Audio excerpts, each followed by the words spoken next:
골로새 강의의 75번째 시간입니다. 오늘 여러분들께 2주 전 이미 예고해 드린 대로 5절 말씀에서 사도 바울이 얘기했던 탐심이 곧 우상 숭배다라고 하는 말씀을 주 한쪽으로 읽고 이번 주와 다음 주에 계속해서 말씀드리려고 합니다. 5절에서 사도 바울은 골로새 교회 성도들에게 이렇게 이야기하겠죠. 이제 5절 말씀 읽어볼까요? 그러므로 땅에 있는 지체를 죽이라. 곧 음란과 부정과 사욕과 악한 정욕과 탐심이니. 탐심은 뭐예요? 우상 숭배니라. 이것들로 말미암아 하나님의 진노가 너에게 임한다라고 이렇게 이야기를 했다는 것입니다.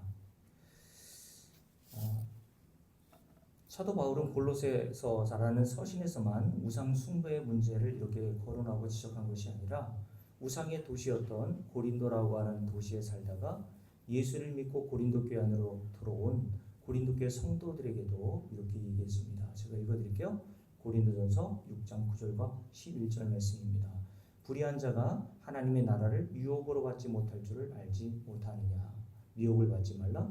음행하는 자나 우상 숭배하는 자나 간음하는 자나 탐색하는 자나 남색하는 자나 도둑질 하는 자나 탐욕을 부리는 자나 술 취하는 자나 모욕하는 자나 속여 빼앗는 자들은 하나님의 나라를 유혹으로 받을 수 없다라고 이렇게 얘기했고요.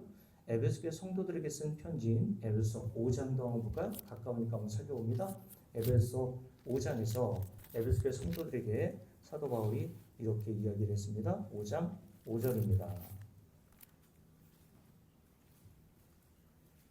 자, 함께 읽습니다. 너희도 정녕 이것을 알거니와 음행하는 자나 더러운 자나 탐하는 자나 곧 우상 숭배하는 자. 여기도 사도 바울이 골로새 교회 성도들에게 얘기한 것처럼 탐심이 곧 우상 숭배라고 얘기했던 그 말씀을 똑같은 얘기를 하고 있는 것이죠.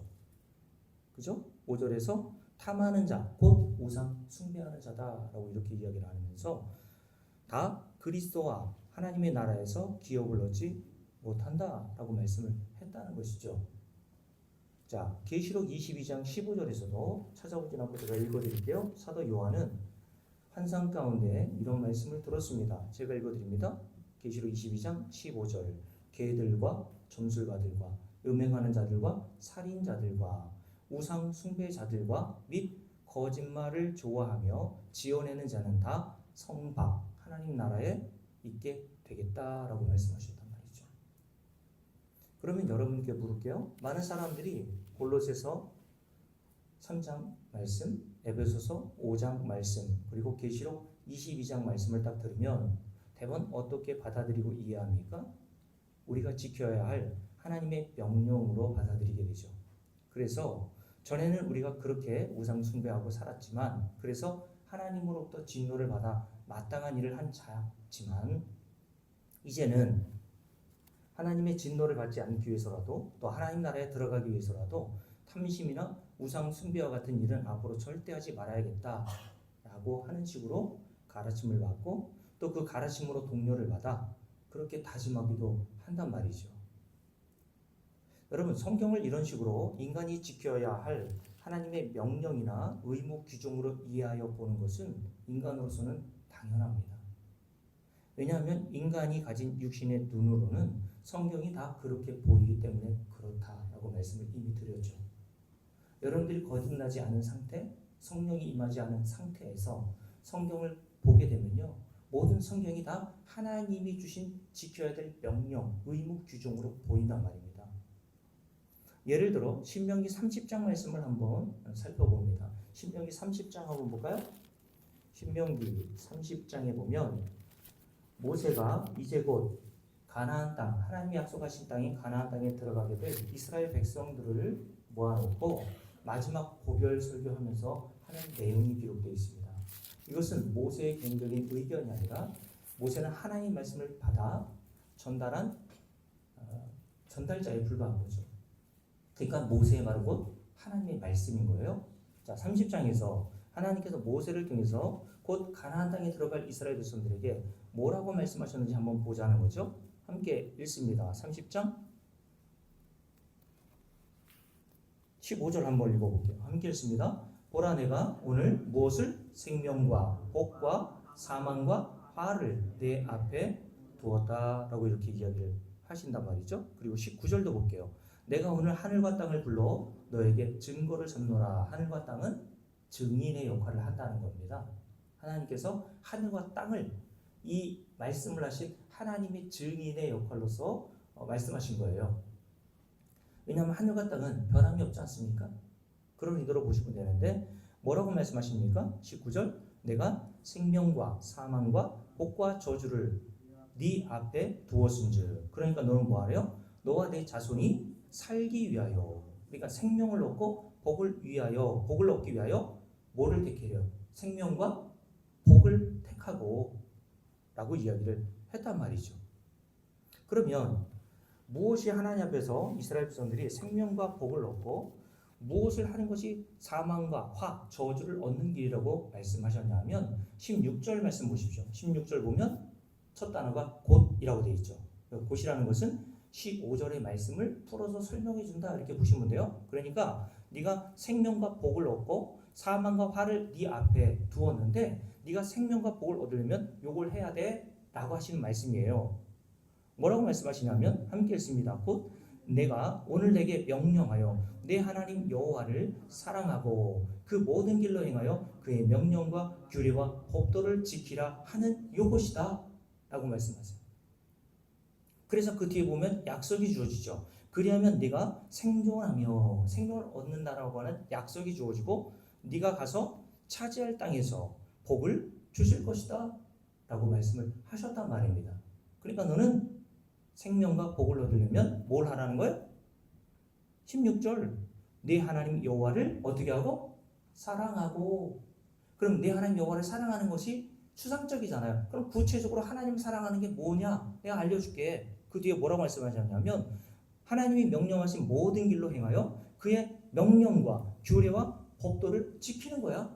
그게 하나님을 네가 사랑하는 거고 네가 이렇게 하나님을 사랑하여서 하나님이 주신 모든 법도와 규례와 명령을 잘 지켜 행하면 하나님이 네게 약속하신 대로 생명도 주시고 복도 주실 거야. 그러나 반대로 뭐가 사망과 저주라는 겁니까?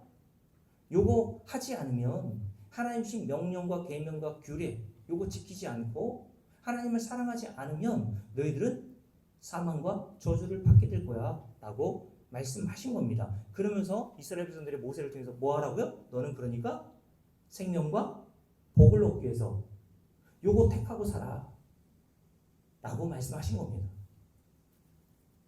요게 복을 생명을 얻는 길이라고 말씀을 하셨던 거죠. 그래서 우리가 좀 전에 읽었던 대로 이렇게 하나님의 명령이 주어지고 난 다음에 16절부터 18절까지 말씀에 하나님의 약속이 등장하는 겁니다. 좀 더 구체적인 복의 내용과 저주의 내용, 약속이 무엇인지를 알려면 신명기 28장을 보면 돼요. 신명기 28장을 한번 넘겨볼까요? 여러분들이 좋아하는 복의 내용이 여기 다 담겨 있죠. 그죠? 자, 함께 읽어볼게요. 2절 말씀 봅니다. 네가 네 하나님 여호와의 말씀을 청종하고 순종하면 이 모든 복이 내게 임하여 내게 이르리니 성읍에서도 복을 받고 들에서도 복을 받을 것이며 내 몸의 자녀와 내 토지의 소산과 내 짐승의 새끼와 소와 양의 새끼가 복을 받을 것이며 네 광주리와 떡 반죽 그릇이 복을 받을 것이며 네가 들어와도 복을 받고 나가도 복을 받을 것이니라 라고 말씀합니다. 그러면서 12절도 볼게요.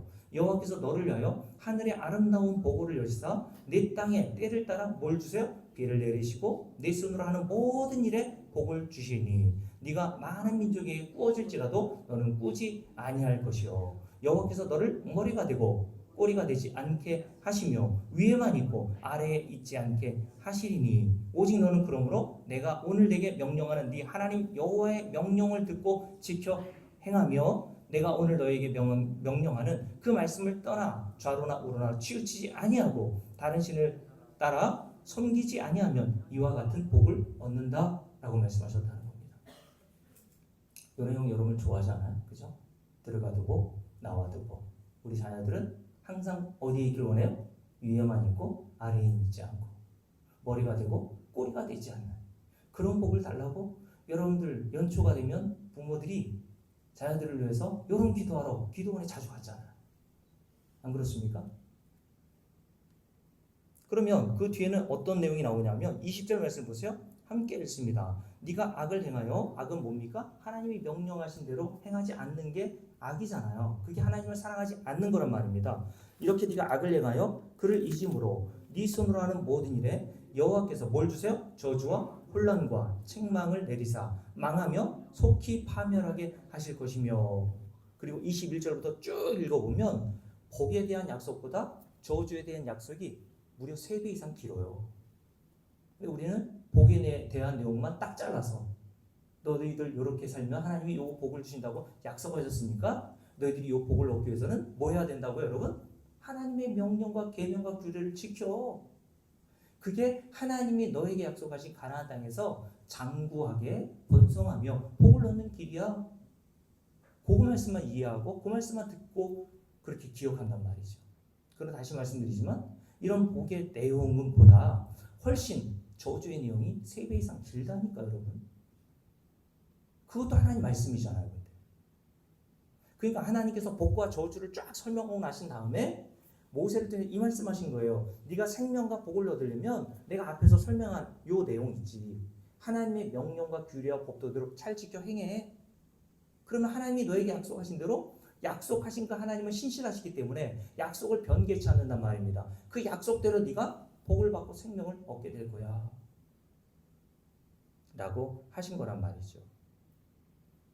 여러분들 그러면서 이 말씀 앞에 또 어떤 말씀이 주어지냐면 30장 볼게요. 30장에 보면 하나님이 이 명령을 하시고 난 다음에 이렇게 또 말씀하신단 말이에요. 자 10절 율법책에 기록된 그의 명령과 규례를 지키고 내 마음을 다하며 뜻을 다하여 여호와 내 하나님께로 돌아오면 이게 하나님을 사랑하는 거라고 얘기했습니다. 그러면 어떻게 된다고요? 내 하나님 여호와께서 내 손으로 하는 모든 일과 내 몸의 소생과 내 가축의 새끼와 내 토지 소산을 많게 하시고 내게 복을 주시되 곧 여호와께서 내 조상들을 기뻐하신 것과 같이 너를 다시 기뻐하사 내게 복을 주시리라. 내가 오늘 내게 명령한 이 명령은 내게 뭐가 아닌 거예요? 어려운 것도 아니요, 먼 것도 아니라. 여러분 이 문자 보면 이 말씀이 쉽네. 하나님 명령을 지키는 거 어렵지 않다고 말씀하셨으니까 인간은 충분히 그 명령을 지킬 수 있다고 말씀하신 거네. 이렇게 들리잖아요. 그렇잖아요. 그러면서 이렇게 얘기하시죠. 12절 하늘에 있는 것이 아니니 네가 이르기를 누가 우리를 위하여 하늘에 올라가 그의 명령을 우리에게로 가지고 와서 우리에게 들려 행하게 하려 할 것이 아니요 이것이 바다 밖에 있는 것이 아니니 네가 이르기를 누가 우리를 위하여 바다를 건너와서 그의 명령을 우리에게로 가지고 와서 우리에게 들려 행하게 하려 할 것도 아니니라. 14절 오직 그 말씀이 내게 매우 가까워서 내 입에 있으며 내 마음에 있은즉 줄을 그어 놓으세요. 내가 이를 행할 수 있어요 없어요? 있느니라. 여기 아멘 하면 큰일 나는 겁니다. 네가 행할 수 있대요. 그리고 그것도 쉽대요. 하나님께서 야 보고 어려운 일 아니야. 이 말씀을 사도 바울이 성령으로 이 성경의 목적과 역할이 어떤 것인지를 깨닫고 성경이 담고 있는 진리가 무엇인지를 깨닫고 쓴 로마서 10장에 보면 이 말씀을 딱 인용하여 설명합니다. 그러니까 이 말씀만 보면 이 말씀 그대로 행하려고 한단 말이죠. 이 말씀을 사도 바울이 로마서 10장에서 이 말씀의 의미가 어떠한지를 이것을 조금 각색해서 사도 바울이 거기에서 해석하여 적용해 놨단 말이에요. 자, 그러니까 당시 이스라엘 백성들이 모세의 이 말을 들었을 때 어떻게 받아들였을까요, 여러분? 아, 그거 하나님 명령하신 거 너희들이 지키는 게 어려운 게 아니야. 그리고 너는 그것을 행할 수 있어. 이 말씀을 듣고 당시 이스라엘 백성들을 통해서 들었던 이스라엘 백성들이 어떤 반응이 나왔을까요? 어떻게 이해하여 받아들였을까요? 우리와 같이 당연히 여호와 율법을 순종하여 생명과 복을 받으려고 노력해 볼 거 아닙니까? 그렇지 않아요? 그래서 지금도 교회 강단의 목사들 중에 성도들에게 이 말씀들을 인간의 눈으로 보이는 문자 그대로 이해하여 어떻게 가르치고 어떻게 결론을 내립니까? 알아. 하나님 명령하신 모든 계명과 규례를 잘 지키는 것은 인간이 충분히 할 수 있는 일이다. 그러니 하나님이 우리 앞에 펼쳐놓으신 생명과 복, 사망과 저주 중에 생명과 복이란 약속을 받기 위해서 열심히 하나님이 명령하신 계명과 규례를 지켜 행하자, 말씀대로 순종하자, 말씀대로 살자, 이런 식으로 가르치고 이런 식으로 결론을 낸단 말입니다, 여러분. 여러분들 그렇게 보였고 여러분들 그렇게 이해하지 않았어요, 이 말씀을? 그렇게 이해하지 않은 사람 한번 손 들어보세요. 근데 제가 전에 여러분께 말씀드렸잖아요. 그렇게 말씀대로 순종하고 말씀대로 살자라고 하는 말이 굉장히 무서운 말이라고 얘기했습니다. 여러분, 이런 노력에 일환으로 생겨난 부류가 예수님 당시에 바리새인들이었던 겁니다. 그래서 예수님 당시의 바리새인들은 특별히 오늘 말씀을 근거로 신명기 30장 말씀, 그리고 신명기 6장 말씀, 6장을 찾아볼까요? 찾아보기는 6장 한번 찾아보세요.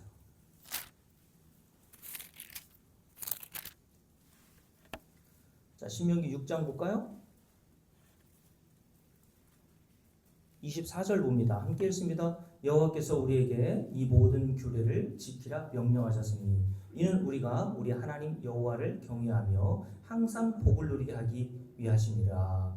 여러분, 그러니까 우리는 복을 누리고 하나님을 경외하려면 어떻게 해야 돼요? 이 모든 규례를 지켜야죠. 그렇잖아요? 그러면서 이렇게 말씀하죠. 또 여호와께서 우리를 오늘과 같이 살게 하려 하심이라. 우리가 그 명령하신 대로 이 모든 명령을 우리 하나님 여호와 앞에서 삼가 지켜 행하면 그것이 곧 우리의 뭐가 된다고요? 의로움이라 라고 얘기했습니다. 이 부분을 현대인의 성경에서는 번역하기를 여호와께서 우리를 의로운 사람으로 여겨 주실 것이다 라고 이렇게 번역했습니다. 어떻게 하면 하나님이 명령하신 그 모든 명령, 십계명을 비롯한 그 십계명에서 파생된 모든 명령들을 지켜 행하면 그것이 하나님 앞에서 우리가 의롭다함을 받아 영생, 구원을 얻을 수 있는 길이라고 말씀하신 거예요. 그리고 레위기 18장도 볼까요? 레위기 18장 가까우니까 거기서 찾아볼게요. 레위기 18장에도 보면 하나님께서 모세를 통해서 시내산에서 이런 말씀하셨죠? 레위기 18장을 보십시오.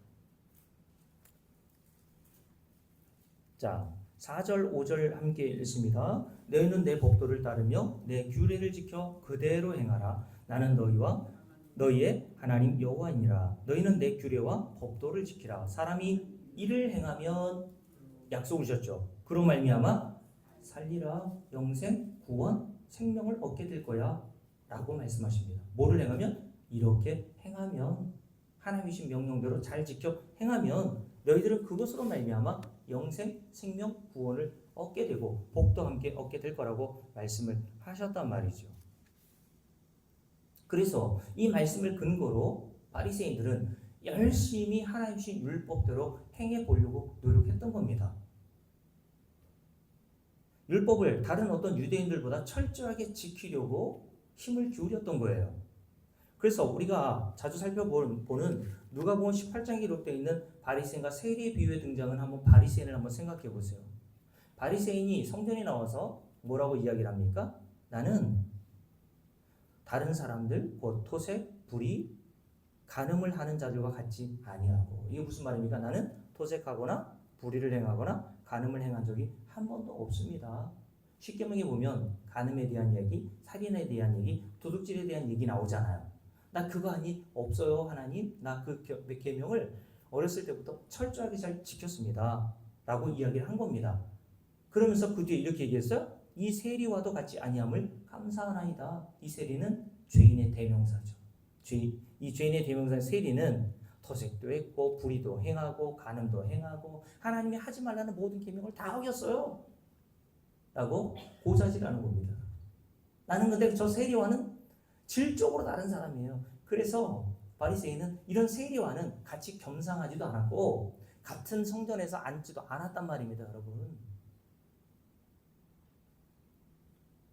그러면서 그 뒤에 이렇게 되어 있죠. 나는 일에 2번씩 금식하고 또 소득의 11조도 드렸습니다 라고 얘기했어요. 여러분, 성경에 보면 하나님께서 이스라엘 백성들에게 대속죄일인 7월 10일 매년 한 날을 정해서 금식하라고 명령하셨거든요. 그 이외에는 금식을 따로 명령하신 적이 없었단 말이에요. 근데 바리새인들은 하나님이 명령하신 것에 더 도에 지나치게 일주일에 자기 스스로 월요일하고 목요일날 금식하는 날로 정하여 금식했습니다. 그리고 그 금식한 것으로 가난한 과부와 고아들을 구제하는데 열심히 일했어요. 자기의 재산을 축적하는 데 금식한 게 아니라 금식한 것으로 율법에 의해서 가난한 고아와 과부를 도우라고 했거든요. 그래서 그들을 돕는데 열심을 냈던 겁니다. 우리보다 훨씬 신앙적으로나 윤리와 도덕적으로 나은 사람들이 바리새인들이었어요. 안식일을 지키기 위해서는요, 39가지 행하지 말아야 될 일까지 규정해 놓고, 그건 일이니까 하지 말아야 돼. 왜요? 제4계명, 10계명 중에 4계명의 안식일에 대해서 하나님이 어떻게 명령하셨냐면, 안식일을 기억하여 거룩히 지켜라. 그리고 안식일에는 어떠한 일도 하지 말아야 돼. 근데 구체적으로 일이 뭔지가 거기 나오지 않아요. 그러니까 바리새인들이 나름대로 요게 하나님이 금하신 일일 거야 라고 생각해서 하지 말아야 될 금령 39가지를 정해 놓고 지켰다니까요. 그래서 2km 이상 안식일날 걷는 것을 일로 본 겁니다. 안식일날 추수하거나 타작하여 곡식을 탈곡해서 집에 드리는 거, 그런 것들을 다 안식일을 범한 일로 본 거예요. 그래서 예수님의 제자들이 밀밭 사이로 안식일날 걸어갈 때 배가 하도 고파서 밀이삭을 잘라서 비벼가지고 그것을 먹었을 때 바리새인들이 그걸 지적하잖아. 야, 너 안식일인데 왜 안식일을 어겨? 일하지 말라고 했잖아. 왜 안식일에 너 탈곡하니? 그렇게 얘기한 거예요. 그리고 예수님께서 꼭 안식일날 병자들을 고치러 다니시죠. 요한복음 5장에 보면 베데스다 연못에 앉아있었던, 누워있었던 38년 된 병자를 고치신 날도 안식일, 오른손 손 마른 자가 회당에 있었을 때 그 고치신 날도 안식일. 그래서 예수님을 바리새인들이 그렇게 미워했던 겁니다. 너는 안식일을 지키지 않는 율법 파괴자야, 신성 모독자야, 하나님의 율법을 어긴 자야 라고 예수님을 비난하고 정죄했던 거란 말이죠. 그러니 여러분, 이렇게 율법을 당시 철저하게 지켰던 바리새인들의 세간의 평가가 어떠했겠습니까?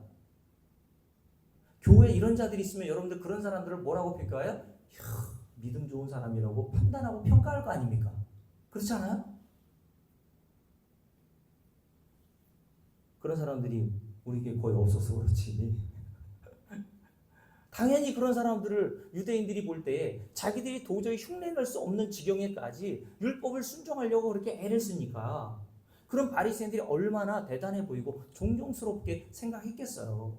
그래서 그런 바리새인들이 율법을 가르치는 것에 대해서 당연히 진리를 가르치고 있겠거니 생각했단 말이죠. 왜냐하면 그런 바리새인들은 어렸을 때부터 율법을 철저하게 연구하고 읽고 달달달 외웠던 사람들이거든요.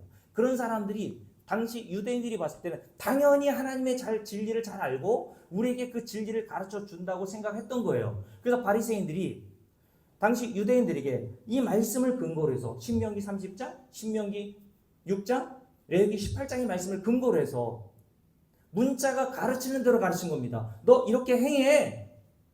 봐봐, 성경에 뭐라고 돼 있니? 그러면서 이렇게 얘기하는 거죠. 지금도 강단에서 목사님들이 이렇게 얘기하지 않습니까? 당신이 세상에서 복도 못 받고 저주처럼 가난하게 살고 병 걸리고 하는 거는 뭔 줄 알아? 잘 생각해봐. 말씀대로 뭐 순종 안 한 게 있는지 없는지. 강성 장로님, 이렇게 얘기하면 아멘이 나올 수밖에 없잖아요. 그죠? 그러니까 목사님들이 그런 얘기를 하면 성도들의 입장에서는 저도 그랬으니까요. 저도 인간은 태어날 때부터 행위 중심, 율법적 마인드를 가지고 세상에 왔기 때문에 뭐가 잘 일이 안 풀리면은 어떻게 매번 생각합니까? 아, 내가 하나님께 뭐 잘못한 게 있나 보다 라고 생각이 들죠. 그래서 그게 뭔지를 찾아냅니다. 그러면서 많은 목사님들이 뭐라고 얘기합니까? 야, 성경에 봐, 말라기 3장 하나님께 11조를 해라 그랬잖아. 11조 하면 하나님께서 네 창고에 그냥 가득 부어 주신다고 말씀하셨는데 너 떼먹은 거 있지, 과거에. 떼먹은 거. 그런 식으로 이야기를 하면 꼼짝없이 그런 줄 아는 거죠. 그래서 당시 바리새인들은요, 유대 사회에서 이런 자는 당연히 하나님 나라에 들어가는 것은 당연한 일이고, 하나님 나라에 들어가서도 자기가 행한 일로, 바리새인들이 행한 일로 하나님으로부터 많은 상급을 받을 것으로 생각을 했습니다. 야, 저런 사람이 하나님 나라 안 들어가면 누가 들어가겠어? 이런 생각을 했던 거죠. 근데 어떤 목사님이 그렇게 얘기하시더라고요. 우스개 얘기겠죠. 오늘 목사가 자기가 꿈에서 하나님 나라 들어가는 꿈을 꿨대요. 근데 하나님께서 그렇게 목사님 자기를 반겨주시더래요. 왜 이렇게 반겨주시냐고 그랬더니, 야, 목사 중에 오랜만에 왔다고, 하나님 나라에. 목사 중에 하나님 나라에 들어온 사람이 오랜만이라고 하시면서 목사를 그렇게 반겨주시더라는 거 아닙니까, 여러분? 여러분, 목사들께도 하나님 나라 들어갈 것 같죠? 신분으로 들어가는 거 아닙니다. 그렇잖아요? 목사가 돼서 들어간다면 여러분을 다 제가 목사 시켜드릴게요. 이금희 목사님, 최금성 목사님, 다 제가 그렇게 불러드릴게요. 여러분이 구원 얻을 수 있는 이유가 바로 그것 때문이라면 제가 왜 여러분들을 위해서 그거 못 해줍니까? 그래서 바리새인들도 자신을 가리켜 대견스럽고 자랑스럽게 생각했어요. 당연히 받아야 될 대접으로 생각을 했습니다. 그래서 자신이 행한 그 율법적 행위에 의해서 누가복음 18장 9절에 보면 이런 말씀이 기록되어 있어요. 또 자기를 의롭다고 믿고, 누가? 바리새인이. 뭘 근거로? 자기의 행위를 근거로. 나 요거 행했으니까 당연히 하나님 앞에 의롭다움을 받겠지, 상급을 더 많이 받겠지. 모든 종교, 모든 인간은 다 이런 생각을 할 수밖에 없어요. 그렇죠? 그래서 모든 종교는 행위 구원입니다, 여러분. 가톨릭, 유대교, 불교, 이슬람교, 힌두교, 그 무당 잡교, 다 여러분 보세요. 다 인간의 행위에 의해서 뭐가 되고 안 되고 한다고 얘기를 합니다. 그렇지 않아요? 그래서 인간이 행위를 그렇게 가치 있게 여기기 때문에 내가 뭔가 사람들이 볼 때 괜찮은 행위가 나오면 당연히 나는 하나님 나라에 들어가겠거니, 하나님 앞에서 내가 의롭다움을 받을 수 있겠거니라고 생각을 한단 말이에요. 제가 지난주에 말씀드렸죠. 이 우주보다 더 크신 하나님 앞에서 인간의 행위가 그렇게 대단해요? 그렇게 대단합니까, 여러분? 서울 강남의 사랑의 교회는 2,600억을 들여서 어마어마한 교회 건축을 했는데 그게 여러분들의 대단해 보이죠? 지난주에 말씀드렸잖아요. 칼 세이건이라고 하는 천문학자가 보이저 1호에서 딱 사진을 찍었는데 그 먼 우주에서 찍은 그 지구가 저만하에 불과했다니까요, 여러분. 그런 어마어마한 우주를 창조하신 하나님 앞에서 우리의 행위가 뭐 그렇게 대단합니까? 우리의 생명이 뭐 그렇게 대단해요? 우리의 생명을 하나님께 드리고 순교한 게 뭐 그렇게 대단합니까, 여러분? 대단한 거 없어요, 세상엔. 지난주에 말씀드렸잖아요. 대단한 거는, 성경은 우리에게 뭘 가르치냐면 그 크신 하나님이 죄인인 먼지보다 못한 저와 여러분을 해서 자기 아들을 내어주신 게 대단한 겁니다. 그러니 하나님이 저와 여러분이 행한 어떤 일을 보시고 감동하는 게 아니에요. 우리가 어떻게 천지를 창조한 하나님을 감동시키려고 할 수 있습니까? 감동 못 시킨다니까, 여러분. 보좌를 흔드는 기도요? 어떻게 보좌를 흔들어요? 롤러코스터야? 막 흔들어요, 하나님을? 인간의 행위가 그렇게 대단하다고 인간은 봐요. 근데 사도 바울이 고린도서 3장에서 뭐라 그랬습니까? 세례를 누구에게 받았느냐로 서로 싸우고 분쟁하고 있는 고린도 교회 성도들에게 뭐라고 얘기했어요? 나는 너희들에게 복음을 전하는 심는 자였고, 그 뒤에 내 뒤에 온 아볼로는 그 복음을 너희들에게 심은 내가 한 일 뒤에 그 복음에 물을 준 자였다. 근데 사도 바울이 뭐라 그랬습니까? 심는 자나 물 주는 이는 아무것도 아니로되. anything, 영어 성에 보니까 아무것도 아니야. 여러분, 없어도 하나님은 일하십니다, 여러분. 까불지도 마세요 좀. 여러분이 없어도 하나님은 하나님의 일을 하세요. 여러분이 뭐 하나님의 일에 뭐 거둘 게 있어요? 하나님 홀로 다 이루시는 겁니다. 하나님은. 그 일을 우리가 경험하고 우리가 성경에서 하나님이 우리를 위해서 우리를 통해서 행하신 그 일을 알고 우리가 그 하나님이 행하신 일로 감동하는 거예요. 그래서 찬송가 310장인가요? 310장 한번 볼까요? 310장에 보면 설교 마치고 이 찬송 부를 텐데 1절 2절 가사가 뭡니까? 아 하나님의 은혜로 이 쓸데없는 자 왜 구속하여 주는지 난 알 수 없도다. 왜 내게 굳센 믿음과 또 복을 주셔서 내 마음이 항상 이렇게 편한지 진리를 알면 이런 안식이오단 말이죠. 근데 그걸 내가 스스로 노력해서 얻은 게 아니라 하나님이 주시는 겁니다. 왜 편한지 난 알 수 없도다. 3절 왜 내게 성령 주셔서 내 마음을 이렇게 감동하여 누가 감동하신 건 하나님이 나를 감동하신 거예요. 인간이 하나님을 어떻게 감동시킵니까 여러분? 하나님이 피조물인 저와 여러분을 위해서 행하신 그 일로 우리를 감동해 주셔서 주 예수 믿게 하는지 난 알 수 없도다. 그래서 성도는 교회에 오면 하나님이 저와 여러분에게 행하신 그 일로 매일 감동받는 겁니다. 그래서 감동받은 사람들이 성도로서 그런 은혜를 베푸신 하나님을 찬송하고 감사하고 그런 하나님을 높여드리고 싶은 거예요. 그게 성도들이 드리는 예배라니까요.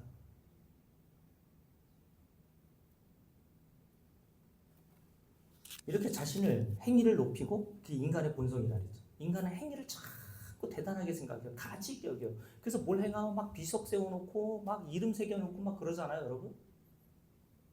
그래서 교회 건축할 때에도 뭐 그냥 하면 헌금 잘 안 되니까 벽돌에다가 이름 써주겠다 그러면 다 헌금해요.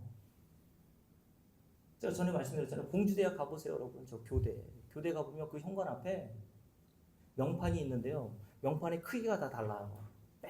아주 큼지막한 이름들이 몇 이렇게 있거든요. 그 사람들은 어떤 사람일까요? 그렇죠. 교대에다가 후원을 많이 한 사람입니다. 그러면 그 사람이 그 교대 현관문을 들고 나갈 때 얼마나 마음이 뿌듯하겠어. 내 이름이 다 있습니다. 하나님 나라는 우리의 이름이 삭제되고 여러분의 이마에, 그래서 성경에 보면 계시록에 보면 모든 성도들의 이마에 뭐가 있냐면 예수 그리스도의 이름만 기록되어 있다고 그랬어요. 믿습니까 여러분? 여러분이 행하는 행위는 다 삭제되고 여러분의 이름은 다 삭제되고 여러분의 이름은 다 하나예요. 하나님 나라에 가보면 여러분의 이마에 다 지금 예수 그리스도라고 하는 이름이 다 써져 있단 말이에요. 그래서 세리 요한이 요한복음에서 뭐라고 그랬습니까?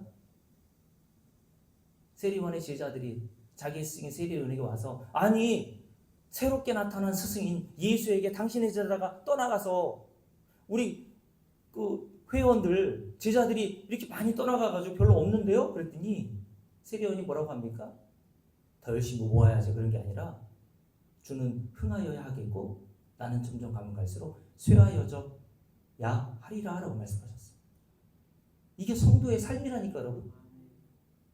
오직 주의 이름만 높여져 가고 저와 여러분의 이름은 희미해져 가고 쇠하여져 가는 게 신앙생활이란 말이에요. 자 다시요. 사도가 아니죠. 누가복음 18장 9절에 그 바리새인이 뭐라고 생각했다고? 자기를 의롭다고 믿었대요. 뭐를 근거로? 행위를 근거로. 그리고 행위를 근거로 세리 같은 자들을 그 뒤에 이렇게 돼 있어요. 다른 사람을 멸시하는 자들에게 이 비유로 말씀하셨다라고 얘기했단 말이에요. 인간은 다 행위를 근거로 그 사람이 좋고 나쁘고 선하고 악하다 그걸 판단하고 그 사람이 영생을 받았는지 영생을 받지 못했는지 상급을 더 얻을 건지 말 건지 다 뭐를 근거로 판단해요? 인간의 행위를 근거로 판단하죠. 오죽하면 대표적인 바리새인이었던 사도 바울이 자기를 가리켜 빌립보 3장에서 어떻게 얘기했다고요? 나는 율법에 이르는 조금도 흠이 없는 사람. 그러니까 바리새인들 중에서도 율법으로 말하면 나는 조금도 뭔가 흠이 있거나 모자라는 것이 없을 정도로 지켜 행한 자라고 그렇게 자기를 높였단 말이죠.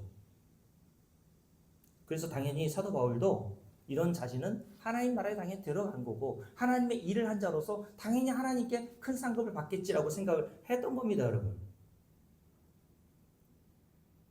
이런 일들이 종교에서만 일어나는 게 아니라 문제는 뭐야? 교회에서도 이런 일들이 일어나고 있다는 거. 어떤 일? 교회에서마저도 하나님의 은혜를 얘기하면서도 인간의 행위를 근거로 자꾸 하나님 나라에 들어가면 차별이 있다든가 차등이 있다는 얘기를 한다는 말이죠.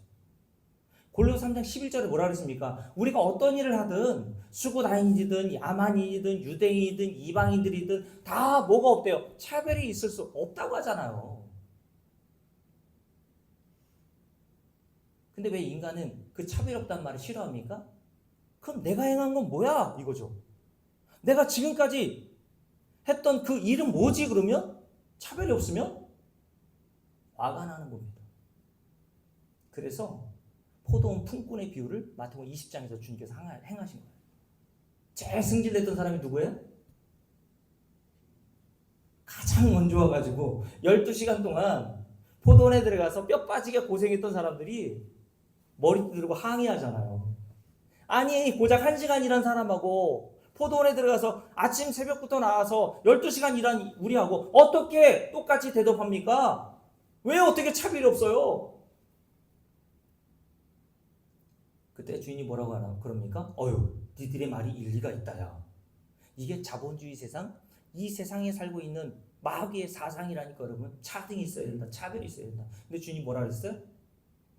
야, 내 거 가지고 내 마음대로 하는데 네가 뭔 지랄이야 이렇게 얘기하신 거죠. 야, 내가 너하고 한 데나리온 약속했잖아. 약속한 대로 주는데 내가 선한 일을 행하니까 너희들이 날 악하다고 해?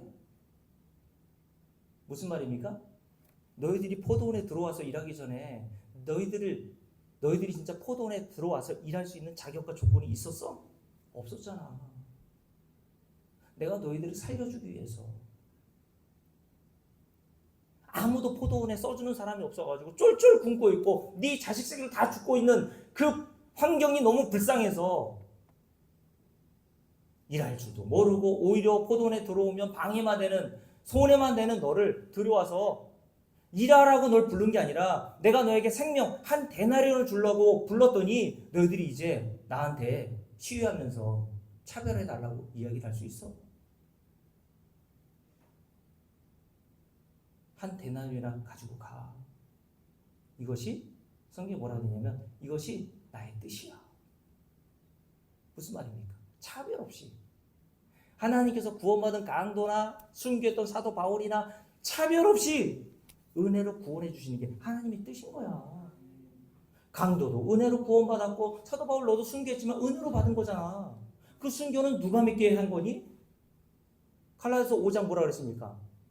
오직 성령이 맺으시는 열매라 그랬어요. 그게 우리에게서 나오는 열매가 아니라니까요. 우리에게는 그런 열매 안 나와요. 그래서 요한복음 15장에서 주님께서 포도나무와 가지의 비유로 말씀하시잖아요. 나는 포도나무야 너희는 그 포도나무에 붙어있는 가지지 아니. 가지가 스스로 열매 맺는 거 봤어? 가지가 어떻게 해서 그런 풍성한 열매를 맺니? 포도나무인 내가 너에게 그런 열매를 맺을 수 있도록 진액을 공급해 주니까 가지는 저절로 열매를 맺는 거 아니니? 나를 떠나서는 너희가 아무것도 할 수 있어요 없어요? 없다고 요한복음 15장에서 주님 말씀하셨어요. 가지가 네가 스스로 할 수 있는 일이 뭐니? 포도나무에서 떨어져 나간 가지가 뭐 할 수 있어? 그 가지는 불에 태워지는 일밖에 없어. 근데 농부이신 하나님께서 거기서 농부를 하나님으로 되고 성부 하나님께서 포도나무인 나에게 그 가지인 너 말라 비틀어져 죽어가던 아무 열매도 맺지 못해서 땅에 떨어져 말라져 비틀어버진 너를 불에 던져져야 될 너를 포도나무인 나에게 붙여주신 거야. 그 은혜로 네가 열매 맺게 되었잖아. 순결한 열매도 맺고 헌신한 열매도 맺고. 근데 뭘 잘한 게 있다고 네가 떠들고 다녀. 은혜야 그냥 은혜. 이걸 아는 겁니다. 성도는 여러분. 여러분, 그래서 여러분 다시 말씀드릴게요. 오늘 신명기 30장의 말씀을 우리가 살펴보면서 그러므로 여전히 하나님에 의해서 새 사람을 입고 지식에까지 새롭게 하심을 입지 못하면 다 성경을 이런 식으로 문자로 받아들이고 문자로 이해하는 거예요. 그게 뭔지 아세요? 그게 마귀에게 속는 겁니다. 우리가 다음 주에 살펴보겠지만 다음 주 안 되겠네. 시간이 없어요. 요한복음 8장에 주님이 뭐라고 했는지 아세요? 바리새인들에게 우리 하나님을 내가 열심히 지금까지 섬겨서 열심히 율법을 순종하고 있어요 라고 이렇게 얘기했더니 주님께서 그들을 향해서 뭐라고 하셨습니까? 아니야, 너희가 섬기는 아버지는 누군 줄 알아? 마귀야, 마귀. 너희가 듣고 있는 말은 하나님 말씀 아니야. 신명기 30장, 신명기 6장, 레위기 18장에 이렇게 하라고 해서 했더니 이게 하나님 말씀인 줄 알았더니 왜 이게 하나님 말씀이 아니에요? 그렇게 보는 게 마귀 말을 듣는 거야 라고 말씀하시면서 마귀는 거짓말장이잖아. 그 거짓말로 아담과 하와를 어떻게 했니? 선악과를 먹게 해서 영원한 사망에 이르게 했잖아. 하나님처럼 되게 했잖아. 그게 탐심이에요. 탐심. 인간이 할 수 없는 일을 할 수 있다고 얘기하는 게 인간의 탐심을 자극해서 우상 숭배하는 겁니다. 여러분, 자기를 우상 숭배하게 하는 거예요. 인간이 신의 위치에 있는 겁니다.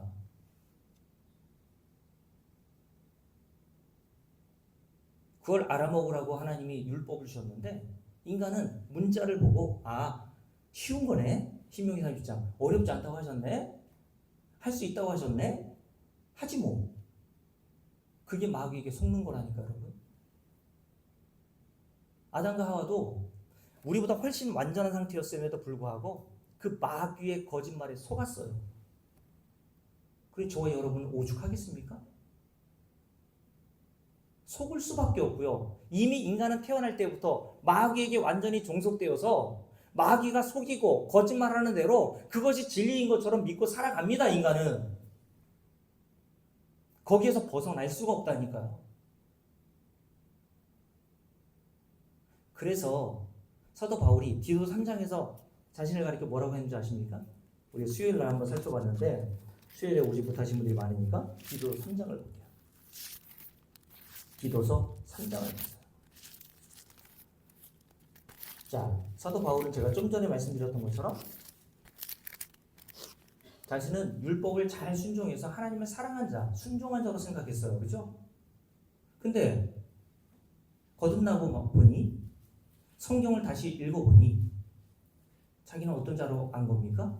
함께 읽어봅니다. 3장 3절 함께 읽을게요. 우리도 전에는 이게 뭡니까? 우리도는 오늘 이 편지를 받아보게 될 영적인 아들 디도 그리고 자기를 가리키는 거겠죠. 그리고 더 넓게 포괄적으로 생각하면 저 여러분이 다 여기 포함되는 것. 저와 여러분 다 전에는 진리를 몰랐을 때에는 어떤 자였습니까? 함께 했습니다. 어리석은 자요. 주를 보면서 어떤 자? 순종한 자요. 순종하지 아니한 자요. 사도 바울은 열심히 율법을 순종했잖아요. 다른 어떤 자들보다 안식일을 지키려고 그렇게 순종했지 않습니까? 일주일에 2번씩이나 금식했어요.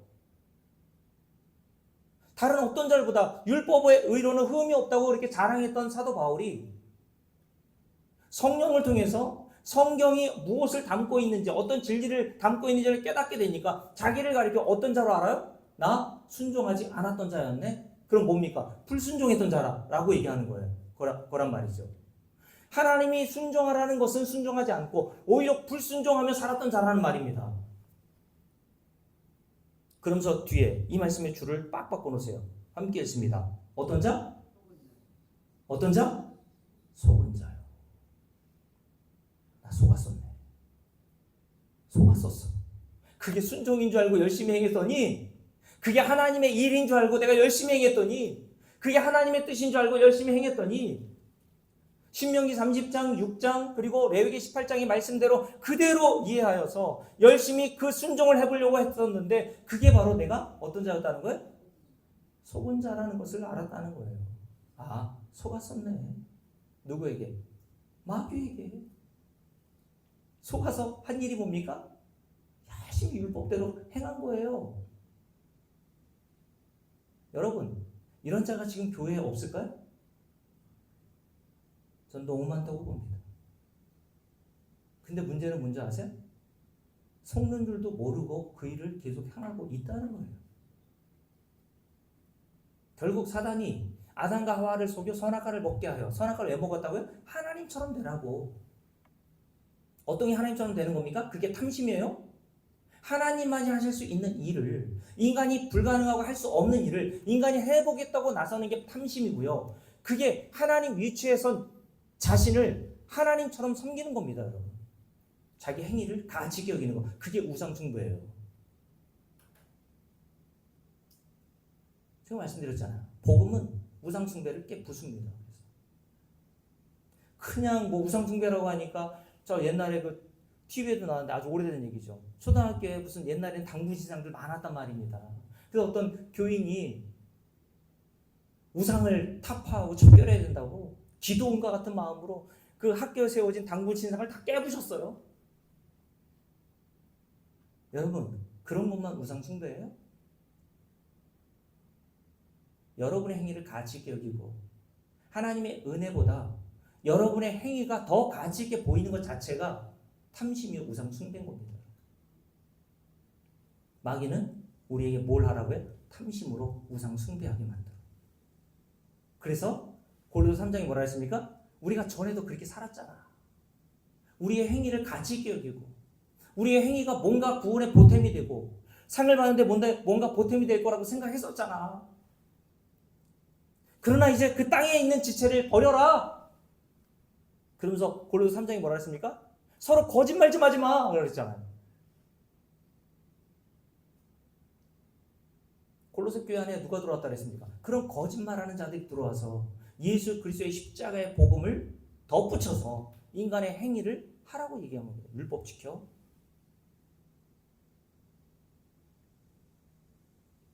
그러면서 이렇게 얘기하죠. 함께 읽습니다.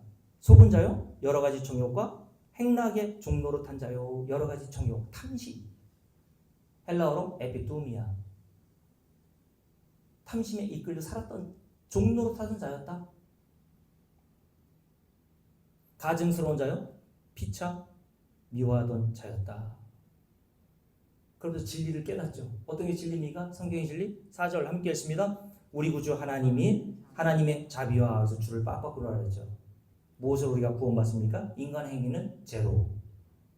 오직 우리 구주 하나님의 자비와. 두 번째, 사람 사랑하심이 나타날 때에. 그러면 우리가 구원받은 것은 하나님의 크신 자비와 사람 사랑하심, 죄인을 사랑하시는 그 사랑 때문인 거야. 그래서 4절 말씀, 5절 말씀 볼게요. 우리를 구원하시되 우리의 행한 바 의로운 행위로 말미암지 아니하시고. 여기서 구원뿐만 아니라 우리의 상도 마찬가지예요. 하늘에서 모든 신령한 복을 여러분들이 받았잖아요. 그죠? 맞습니까? 근데 우리가 뭘 해서 받은 게 아니란 말이에요. 뭐로 받았다고요? 우리의 행한 바 의로운 행위로 말미암지 아니하고 오직 무엇으로? 그의 긍휼하심을 따라 중생의 씻음과 성령의 새롭게 하심으로 하셨으니. 그 하나님의 자비와 사람 사랑하심과 긍휼하심이 나타난 장소가 어디예요? 6절 우리 구주 예수 그리스도로 말미암아. 십자가에서 하나님의 사랑과 사람 사랑하심과 죄인에 대한 긍휼하심이 분명히 나타나는 겁니다. 그것으로 우리가 7절 그의 은혜를 힘입어. 계속 뭘 얘기합니까? 자비, 사랑, 긍휼, 은혜.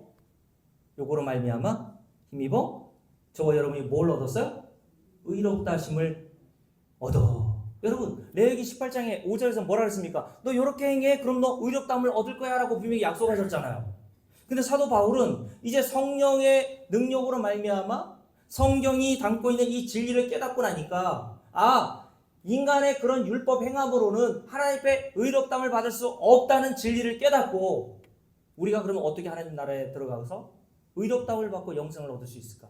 이 한 가지란 말이에요. 오직 누구로? 그의 은혜에 힘입어 의롭다 하심을 얻어 영생의 소망을 따라 상속자가 되게 하려 하심이라. 이 말이 어떻다고요? 이 말이 미쁘도다. 원하건대 너는 여러 것에 대하여 디도에게 이야기를 하는 겁니다. 권면하는 거예요. 굳세게 말하라. 뭐를요? 우리가 읽었던 3절부터 7절 말씀까지 너 어디 가든지 이것만 얘기해. 이 뜻이에요. 그러면서 이렇게 얘기하죠. 이는 하나님을 믿는 자들로 하여금 조심하여 선한 일을 힘쓰게 하려 함이라. 이것은 아름다우며 사람들에게 유익한 말이니라 라고 얘기한 거예요. 이게 저 여러분에게 유익한 말, 아름다운 말입니다.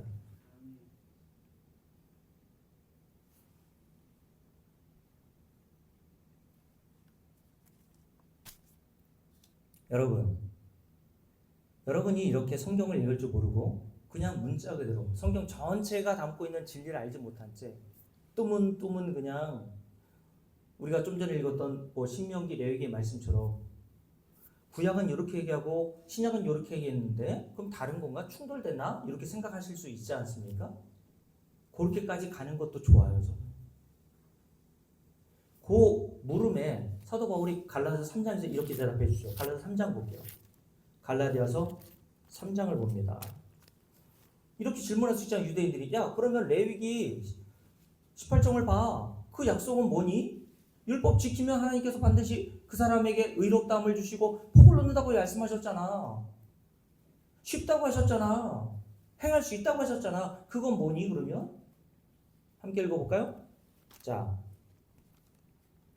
21절 함께 읽습니다. 그러면 율법이 하나님의 약속들과 반대되는 것이냐? 하나님의 약속은 뭡니까?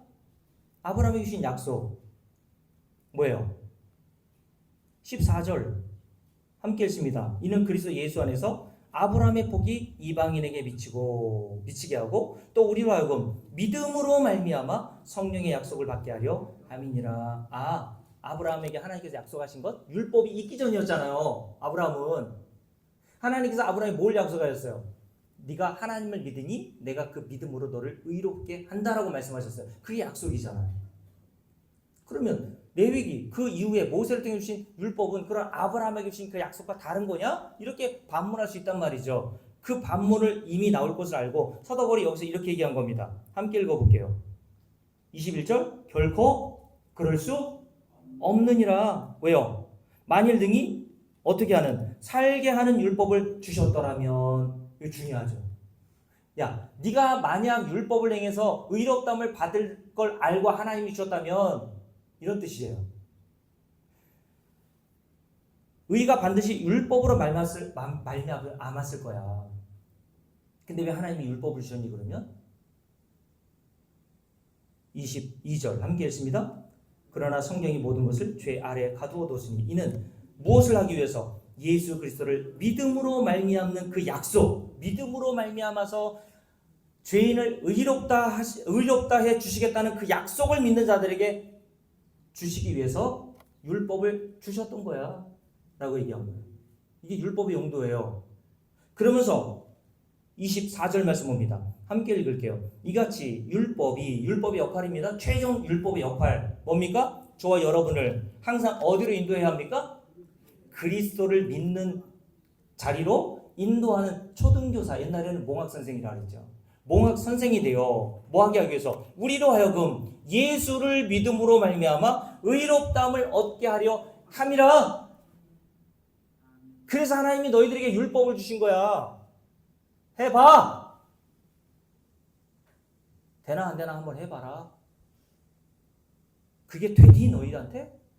지킬 수 있어?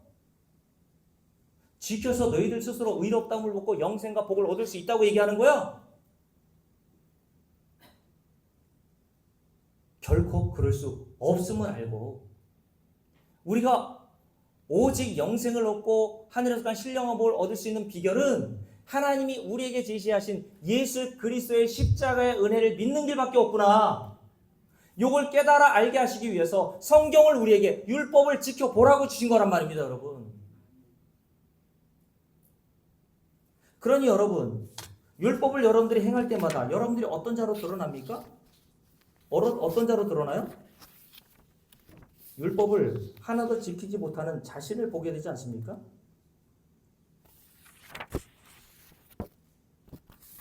여러분 우상 숭배를 한번 생각해 보세요. 여기까지 하고 마쳐야 되겠네요.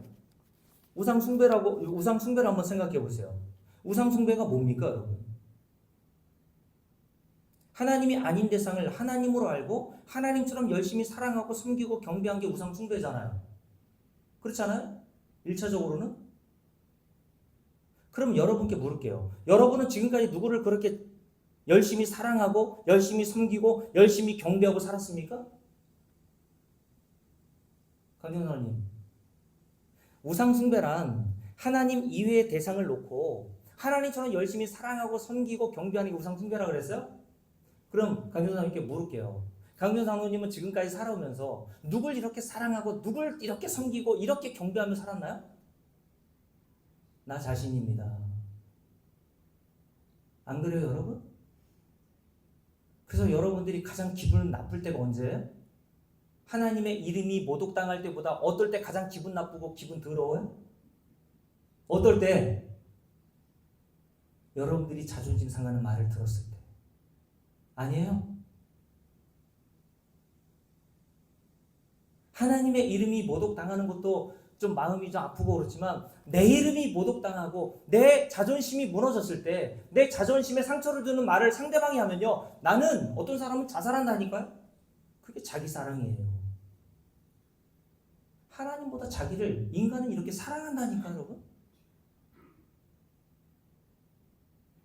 그래서 인간은 자기에게 유익이 되는 것을 선이라고 생각하고 자기에게 유익이 되지 않는 것을 악이라고 생각합니다. 모든 판단 기준이 자기 자신이에요. 그래서 여러분 생각해 보세요. 여러분들이 결혼하는 날인데 이금이 요새 결혼하는 날이에요? 근데 그날 비가 온대요. 근데 한 달 동안 가물었어요. 근데 한 달 동안 가물었다가 내가 결혼하기로 작정한 그 날, 정해놓은 그날에 비가 억수로 온대요. 그럼 그날은 재수 좋은 날이에요? 운 좋은 날이에요? 예? 안 걸었어요? 이제 복음 하니까 그런 식으로 얘기하는 거예요? 우리는 어떻게 기도합니까? 하나님, 요 날만 피해서 내일부터 좀 비가 오면 안 될까요? 이런 식으로 판단하잖아요. 그렇잖아요? 내가 결혼하는 날 비가 오면 재수가 없는 날이고, 인간은 항상 자기를 중심으로 선과 악을 판단하고 인간은 자기를 사랑하고 자기를 섬기고 자기만을 경배하고 살아요. 그게 우상 숭배 아니에요? 그게 여러분이 여러분 자신을 섬기는 우상 숭배 아닙니까? 아니에요? 제 아들이 이제 9월달 다음 달이면 제대하거든요. 벌써부터 겁나요. 이거 몸은 어떡하나. 우리 아내하고 왜 벌써 오고 난리야. 우리 아들이 설교 안 들어서 감사한데 벌써 오고 난리야. 근데 제 아들이 군대 이제 자대 배치 받고 나서 얼마 안 돼서 이제 군대에서 군종병을 하던 분이 제대를 했나 봐요. 선임자가. 그래서 이제 인적상이 나오니까 아버지가 목사인 줄 알고 뭐 할 만한 신학생들이 없었나 봐요. 그래서 제 아들한테 군종병 한번 해보지 않겠냐고. 그래서 자대 배치 받고 나서 얼마 안 있어서 이제 군종병을 하게 됐어요. 이제 군종병은 별거 없어요. 똑같이 훈련 받고 평일 날에는. 주일에는 예배 준비하기 위해서 이제 예배 들어온 군인들보다 먼저 30분 먼저 나가서 예배 준비하나 봐요. 목사님 오시기 전에 이제 뭐 딸 닦고 뭐 쓸고 하겠죠. 제 아들이 그런 사람은 아니거든요. 그래서 제가 제 아내한테 물어봤죠. 아니 아들이 어떻게 군중병을 한다고 그렇게 그런 생각을 했대. 믿음도 별로 없는 거 같고 교회에서는 드럼도 겨우 치고 그냥 주일날 예배도 겨우 나왔던 아들인데 어떻게 그렇게 기특하게 군중병 하겠다고 또 그렇게 선뜻 받아들였대. 그랬더니 제 아내에게 그렇게 얘기하더래요. 군대 1년 6개월 있는 동안 군중병 하면 30분 일찍 나가서 이렇게 봉사하고 하면 휴가 하루 더 준다 그랬다. 하루. 열흘도 아니고 하루. 그래서 제 아내가 야 고작 하루 받으려고 그 일을 그렇게 한다고 한 거야? 그랬더니 제 아들이 하는 말이 엄마 하루가 얼마나 큰 줄 알아? 저도 군대에서 2년 2개월 우리 아들보다 6개월 더 오래 있었으니까 그 마음을 알거든요. 군대에서 하루는 첫날이에요. 첫날. 군대 가본 사람은 압니다. 군대에서 제대하는 날이 구원받은 날입니다. 여러분. 그래서 군대 가면요, 제가 병장 때에도요, 제 후임한테 제 제대한 날 하나하나를 지우라 그랬어요. 그래서 자기 전에 항상 맨 꼬레비 하급자 이등병이 자기 전에 불을 딱 소등하거든요. 불을 딱 소등하겠습니다. 그러면서 이건철 병장님 제대할 날 이제 37일 남았습니다. 그 다음 날은 36일 남았습니다. 군대에서 제대하는 날이 구원받은 거랑 똑같아. 그러니까 그런 답답하고 자유가 억압되어 있는 군 생활에서 하루 또 밖에 나가서 휴가 생활 지내는 게 군인들에게는 대단한 일이죠. 여러분, 인간은 이렇다니까요. 자기의 유익을 위해서는요, 하기 싫은 것도 합니다. 왜 자기에게 유익이 조금도 안 되잖아요? 해야 되는 일도 안 합니다.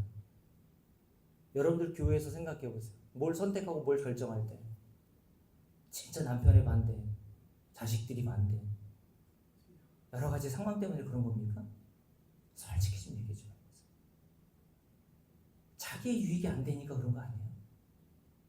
유익이 되는 여러분의 직장 생활은 뼈 빠지게 나가서 일하잖아요. 우리는 우리 자신만 섬긴다니까. 여러분, 목사님 저라고 다르겠습니까? 저하고 제 아내하고 요까지 하고 같이 해야 되겠네요. 코스트코를 얼마 전에 방문했는데, 코스트코는 항상 사람이 많아요. 그 주차할 데가 없어요. 그 주차할 데가 이렇게 저렇게 도는데, 그 코스트코 그 막 들어가는 그 맨 앞에 그게 금자리 아닙니까, 여러분? 거기에 마침 나가는 차가 있는 거예요. 제 아내가 너무 신나가지고 거기에다 딱 대더라고요. 제 아내가 그때, 제 아내에게 제가 그때 물었습니다. 여보, 에베소서 1장에 보면 하늘에서 간 신령한 복이 나오는데 그 하늘에서 간 신령한 복을 받는 것보다 더 좋지. 제 아내가 그런 게 아니라 저도 그렇단 말이에요. 여러분 진짜 하나님 의지하고 살아요? 여러분 통장에 월급이 들어오는 것보다 진짜 하나님을 기뻐하며 사랑하며 삽니까?